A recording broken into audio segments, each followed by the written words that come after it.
بسم اللہ الرحمن الرحیم۔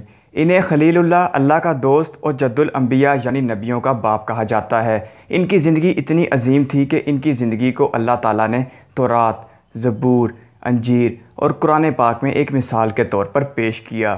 یہ حضرت ابراہیم علیہ السلام کی موجودگی کی برکت تھی کہ اللہ تعالیٰ نے اس دشت و ویراں کو مکہ جیسا مقدس ترین شہر بنا دیا۔ حضرت ابراہیم علیہ السلام جو عراق سے ہجرت کر کے مکہ تشریف لائے تھے، انہوں نے اللہ کے حکم سے خانہ کعبہ کی تعمیر عین اس جگہ پر کی جہاں کبھی حضرت آدم علیہ السلام نے پہلی بار خانہ کعبہ تعمیر کیا تھا، اور طوفان نوح کی وجہ سے خانہ کعبہ منہدم ہو چکا تھا۔ حضرت ابراہیم علیہ السلام، حضرت بی بی ہاجرہ اور حضرت اسماعیل علیہ السلام، ان تینوں نے مکہ کے اس دشت و ویراں میں ایسے اعمال کیے جو قیامت تک مسلمانوں کے لیے ایک فریضہ بنا دیے گئے، جنہیں مسلمان آج حج کہتے ہیں۔ اس ویڈیو میں ہم آپ کو حضرت ابراہیم علیہ السلام کی پاک زندگی کا مختصر احوال بتائیں گے، اور بتائیں گے کہ حضرت ابراہیم علیہ السلام جب بھی کھانا کھانے لگتے تو ایسا کون سا پاک عمل کرتے کہ کھانا ہمیشہ پورا رہتا۔ جبکہ اس ویڈیو کا سب سے دلچسپ حصہ بحیرہ مردار یعنی ڈیڈ سی سے ملنے والا 2000 سال پرانا خط ہے، جس میں حضرت ابراہیم علیہ السلام کے بارے میں وہ باتیں کی گئی تھیں جو بعد میں قرآن پاک میں بھی بیان کی گئیں۔ اس خط کی مدد سے نہ صرف حضرت ابراہیم علیہ السلام کی زندگی ثابت ہوئی بلکہ قرآن پاک کا بیان بھی درست ثابت ہوا۔ اس لیے آپ دلچسپی سے بھرپور اس ویڈیو کے ساتھ آخر تک بنے رہیں۔ لیکن موضوع پر آگے بڑھنے سے پہلے آپ سے پیار بھری گزارش ہے کہ ہمارے اس معلوماتی چینل یونیورس ویو کو سبسکرائب کرتے ہوئے بیل آئیکن پریس کر دیں تاکہ معلومات اور حقائق سے بھرپور ہر ویڈیو آپ کو ضرور ملے۔ السلام علیکم دوستو۔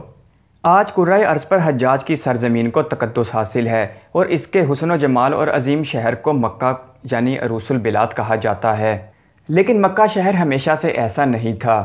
آج سے 4000 سال قبل یہ زمین کئی خاردار درختوں سے اٹی پڑی تھی۔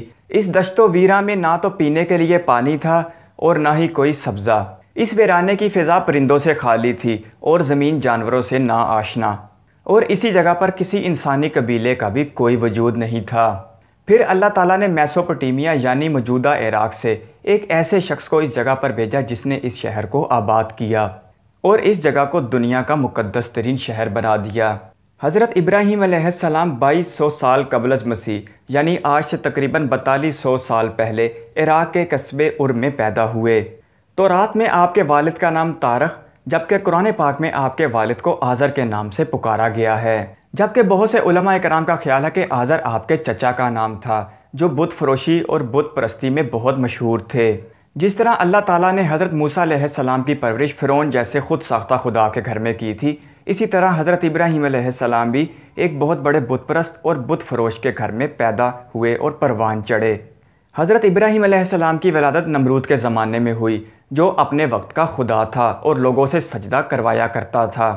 حضرت ابراہیم علیہ السلام جب جوان ہوئے تو انہوں نے پتھروں کو پوجنے سے صاف انکار کر دیا، اور ساتھ ہی انہوں نے نمرود کی خدائی کے خلاف بغاوت کا اعلان کر دیا۔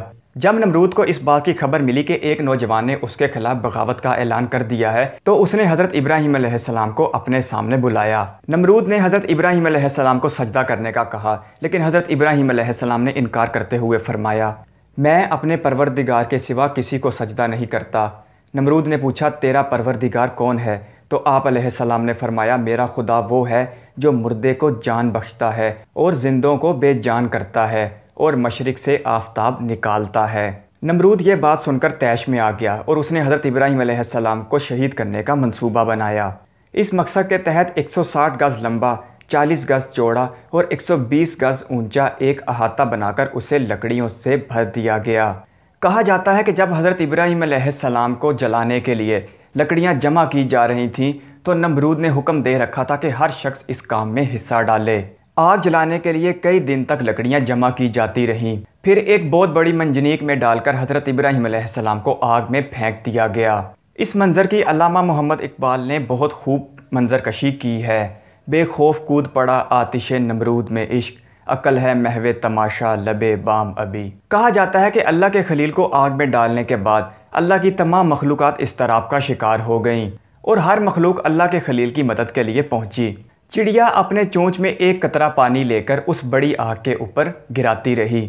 یہ اللہ کی مخلوقات کی اللہ کے خلیل کے ساتھ محبت تھی، لیکن ایک بدبخت جانور ایسا تھا جو اس آگ کو مزید بڑھاوا دیتا رہا، اور وہ جانور تھا ہمارے گھروں میں عام پائی جانے والی چھپکلی۔